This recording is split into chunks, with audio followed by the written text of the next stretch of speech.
Today's scripture reading is from 1 Samuel 8, 4 to 22a. This can be found on in your pew Bibles on page 195.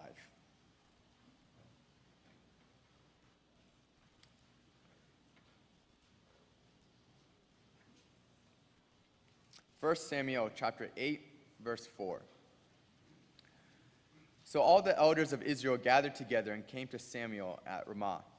They said to him, "You are old, and your sons do not walk in your ways. Now appoint a king to lead us, such as all the other nations have." But when they said, "Give us a king to lead us," this displeased Samuel.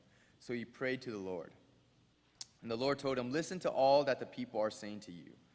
It is not you that they have rejected, but they have rejected me as their king, as they have done from the day I brought them out of Egypt until this day, forsaking me and serving other gods. So they are doing to you.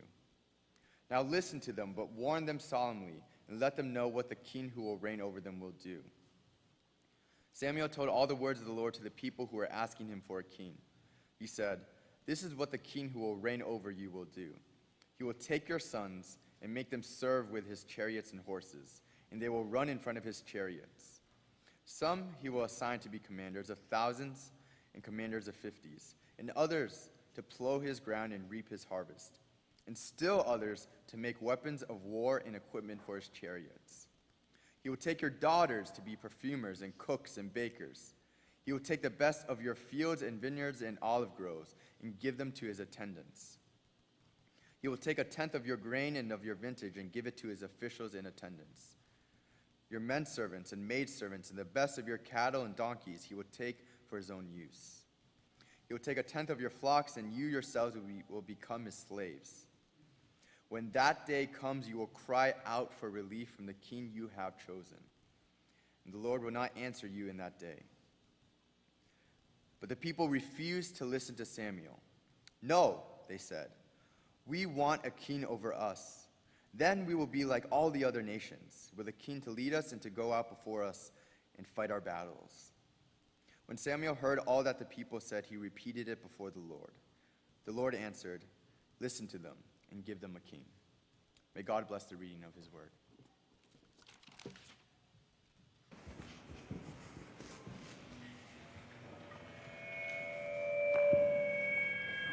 How are we doing? Okay, well, we've been in this sermon series since early September. Technology is a wonderful thing when it works. It may not be the technology, it may be the operator. I mean me, not the guy in the back. Okay, Derek, you got a job to do. Okay, here we go. Thank you. Okay, so we've been working on this since beginning of September. And there's a risk, that you're going to lose track of where we're going. So before we start into today's passage, we're going to back up and review. Now, there's a fair bit of detail, but it really comes back to the same 3 or 4 ideas. So you just got to know where we are in the process. So we start out, the Bible starts out, well, for those of you who are just visiting or don't come here regularly, what we're looking at is a survey of the entire of the Bible, particularly from Genesis 1 all the way to Revelation 22. There's only one storyline that goes the entire scope of the Bible. It starts in Genesis 1 and 2 with the story of creation. And what we have there is a portrait of the world as God created it. It was idyllic. And within Eden, you have the presence of God. And then you have 3 blessings within Eden. God blesses Adam and Eve and says, "Multiply and fill the earth." God gives them a place to call home. It was the garden, a place to call home and a garden to tend. He gives them meaningful work and a place of their own.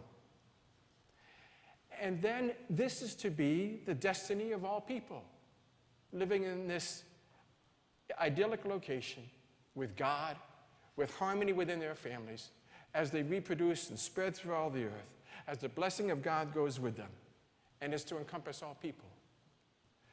But we get only 2 chapters of that. And then by Genesis 3, what we have is the fall. And every one of these blessings is damaged or removed. Instead of the presence of God, we now have distance from God. God cast Adam and Eve out of the garden, creating a distance between him and them. Instead of them multiplying and fill the earth, the first thing that happens is husband and wife are at odds, and brother kills brother. So you have a discord within the family. Instead of a place to call their own, they're cast out of Eden into what you could say is the wilderness east of Eden. And instead of this being a blessing on all people, the fall becomes a curse on all people. Now, all of this has occurred within the first 3 chapters of Genesis. And it sets up the problem that God will spend the rest of the Bible solving. Now, a little caveat. God's powerful. He's also loving. He's efficient. He doesn't need the rest of the Bible to solve this problem. He didn't create it in the first place. And theoretically, he could have solved it in just a couple of chapters. But because fallen human beings are involved, the story takes a long time to unwind. And the first step of the restoration comes with Abraham. And with Abraham, all of the promises to Abraham counter the effects of the fall. So instead of distance from God, what did God promise Abraham? Just as one man, that he would be with him. So a restoration of the presence of God. He promised Abraham descendants innumerable. Just like he had told Adam and Eve, multiply and spread throughout the earth. Now he blesses Abraham and says, you'll have descendants, too many to count. He promised Abraham's descendants a land. They had lost Eden, but he promised them in the future a land to call their own. And all people had been affected by the fall. And God promises Abraham that through him, all people, all nations will be blessed. So you see, Abraham is the solution to the fall and the restoration of creation. And that comes in Genesis 12, and then the rest of the Old Testament is the unfolding of these promises to Abraham. So we see in the book of Genesis that God blesses Abraham with innumerable descendants, as he promised. And by the end of Genesis, by the beginning of Exodus, Abraham has innumerable descendants. And then God had promised Abraham a land. And that's what Exodus begins. But Exodus only gives us the first stage of that. Exodus, by the time we get to Exodus, Israel is captive in Egypt. And the first stage is to pull them out of Egypt. And God does that. And then God brings something new into the story now. God had promised him all these blessings. But these blessings come in a relationship with him. And now he tells them that what the reciprocation, this is not how to earn God's favor, but this is the nature of relationship, is if we're in a relationship with somebody, it's not only them doing things for us, but it's us responding. And how is Israel to respond? God takes Israel out of Egypt. He saved them. He gave them innumerable descendants. He gave them a land. He brought them out of slavery. And he says, okay, now we're going to have a relationship, and here's what your commitments are. Here's what your obligations are under this relationship. The conditions of the relationship. Really two, really easy. Well, really two, really simple to understand. First, they're to obey him. And Exodus 16 to 24, most of you know the 10 Commandments, or know of the 10 Commandments. That's part of this. We're to live for God. And the other thing we're to do is to worship God. And that's the rest of the book of Exodus, talks about how to worship God. And then he develops that further in the book of Leviticus. And Leviticus has only 2 ideas in it. Obey God, and then worship God. And then he develops that further. In the book of Numbers, we have, God goes back to the land promise. Remember, they've been in the wilderness. And God says, okay, now I'm going to take you into the land. He set out these conditions and said, now you understand all this. Now we have a relationship. I'm going to take you in the land. And Israel says, no. There's giants in that land. They're going to kill us. We don't trust you to take us there. We don't think you're trustworthy or powerful, one or the other. Either you don't love us enough or you're not powerful enough. And they say no. And so they wander in the wilderness for 40 years. And then God says, and to a whole new generation, God says, look, I gave the promise to your forefathers, and they turned it down. Now I give this promise to you, their children. Do you want it? If you want it, here's the conditions. And in Deuteronomy, he repeats what he had told them in Leviticus, which repeated what he had told them in Exodus. Here's the conditions if you want them, if you want this new land and you want this relationship with me. And so they accept the conditions, and then Joshua continues the story, the land part 3 story, where God brings them into the land. And now, here, 2 of the 3 promises that Abraham are fulfilled. Innumerable people. Israel's a huge number, and they have their own land. We're almost back to Eden. God's people in God's place.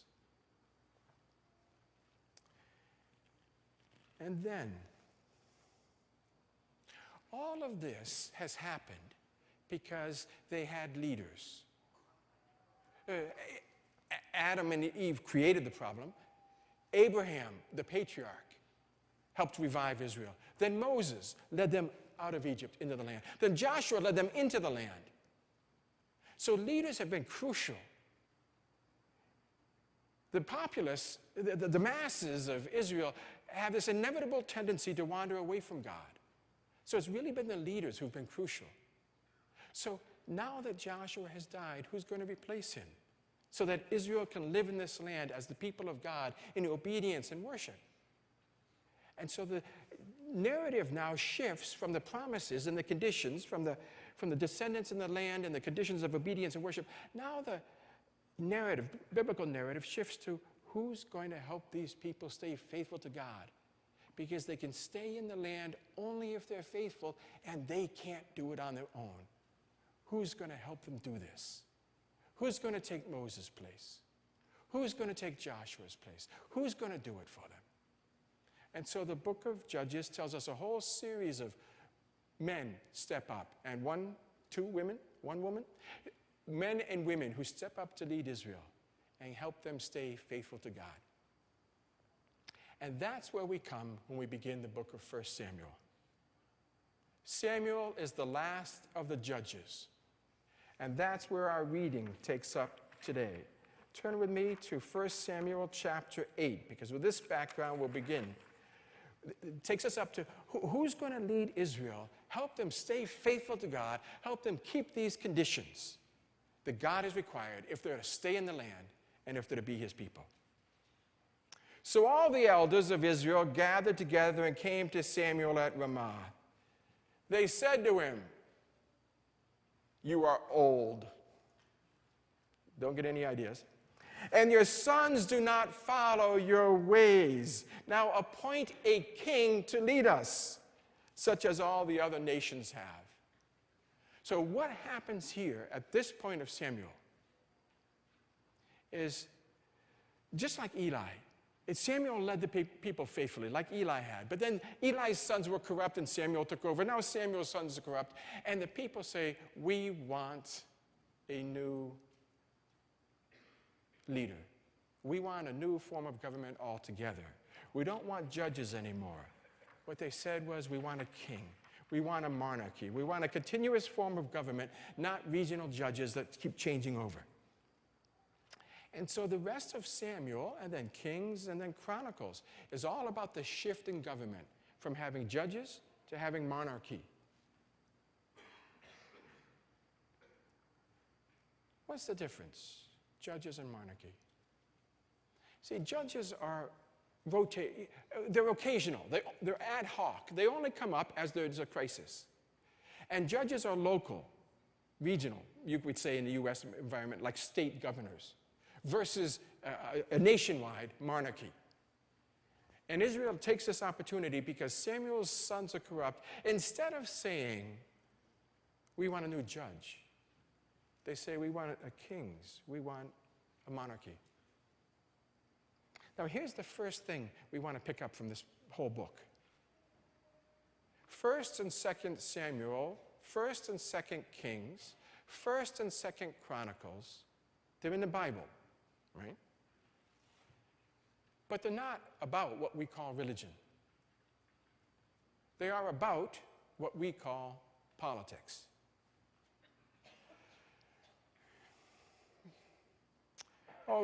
say since Europe in the 1700s, we've been trying to differentiate politics from religion. The European experiment tried to do that. The American experiment has tried to do that. But traditionally, society has seen that, well, society functions more harmoniously if religion is part of politics.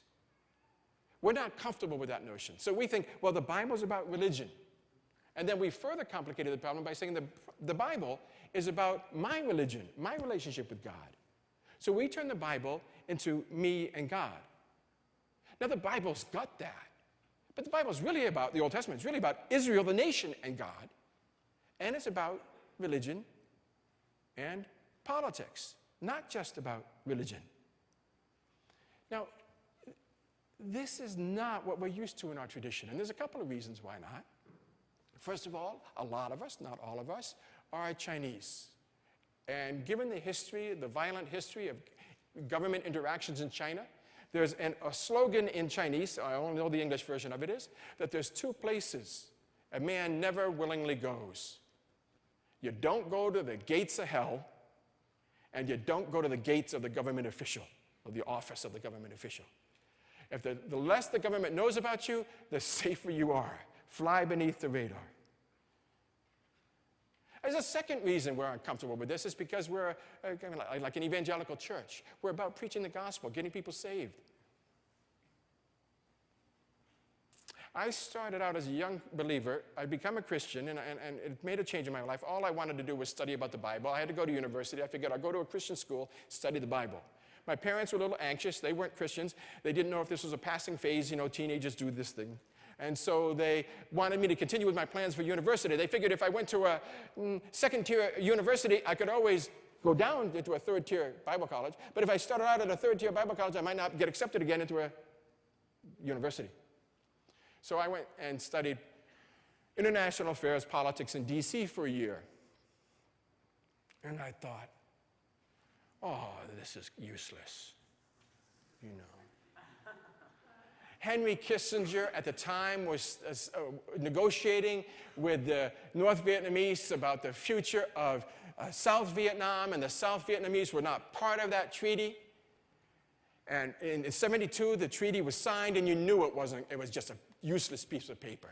So America could sneak out of the Vietnam War with some semblance of dignity left, and the North Vietnamese weren't going to observe it, and you knew South Vietnam was going to fall, and there was going to be and I thought, Kissinger, I would never get to that level in my career. Kissinger, at the height of his career, was engaging in an artifice that was useless and destructive to millions of lives. I thought, I can't give my life to this.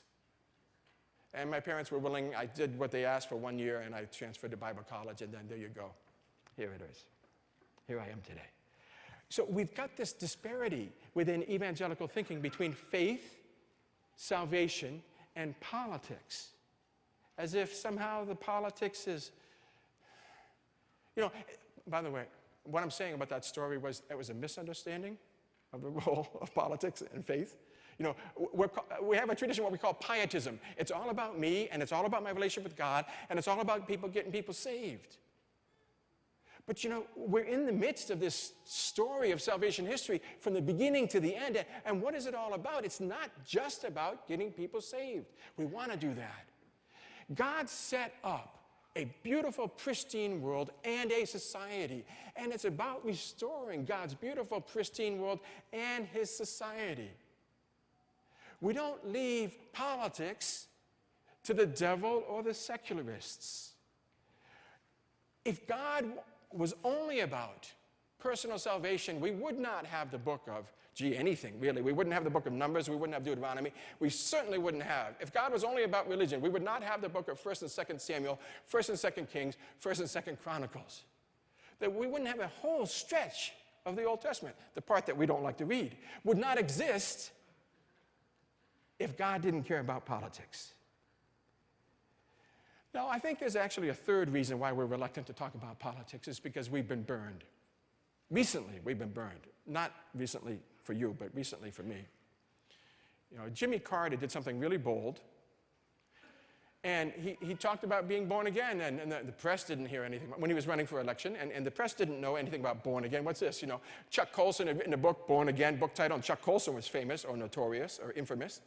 So people, then the press got, born again, what's this? And then Jimmy Carter, somebody asks him, and he says, yeah, I'm born again. And, oh, you got a Republican born again and a Democrat what's going on? So the press started blowing this, a lot of attention. Now, there's no indication that Jimmy Carter tried to use it to get votes. I was alive, I followed the election then. I don't think he tried to use it. And he was genuinely born again. So, but a lot of evangelicals thought, it's just like if we had a Muslim running for president, you can expect a lot of Muslims would be thrilled about this, get respectability, vote for the guy. Oh, if we have a Mormon run for president, no, if we have a Catholic run for president, you can expect a lot of Catholics, and then if we have a Mormon run for president, you can expect a lot of Mormons will vote for the Mormon, like the Catholics vote for the Catholic, and evangelicals vote for the evangelicals. And then Jimmy Carter took office, and he wasn't as conservative as a lot of the Christians that voted for him, and they felt like they got burned. I don't think they got burned, they just didn't pay attention. But we did get burned, you see. Because Ronald Reagan, no indication he was an evangelical. But he'd go before the prayer breakfast and said, well, I know you can't endorse me, but I endorse you. And he knew that it was easier to win election if he sidled up to the evangelicals. And a lot of conservatives who were evangelicals thought, oh, great, we'll use Reagan to get our agenda through. And that didn't work out so well, because there really weren't a lot of evangelicals in Reagan's White House. And then George W. Bush is also evangelical, only he was evangelical with a difference because he actually staffed much of the White House with evangelicals. And we got really kind of disappointed with some of the things that, as a result of that. So basically what we found is that the politics is not the cure-all. And so we got burned, and I think we're pulling back too far. So whether you are inclined to be Democrat and Republican is immaterial to what the Scripture is saying here, or Libertarian, or Green Party, whatever party you're part of. The point is, if God differentiated between politics and religion, much of the Bible, including today's passage, would not exist. There is a difference between them, but it's not like God only cares about our private, personal, religious lives. He cares about the politics of America. That's the first lesson we learn from the fact that this even exists. From the fact that this chapter, this book even exists. Okay, the second lesson, moving on. Take a look at chapter 8, verses 4 and 5. All the elders gathered together. They came to Samuel at Ramah. They said to him, you are old, and your sons do not follow your ways. Now appoint a king to lead us, such as all the other nations have. Their complaint against the government in their day, their complaint against Samuel's sons, is that Samuel's sons were corrupt. Let's think about this for just a minute. It creates a problem that they pose the wrong solution to, and the Bible disputes their solution, but the Bible accepts their analysis of the problem. Corrupt government is a problem. Eli's sons were corrupt. So what happened? God killed Eli's son.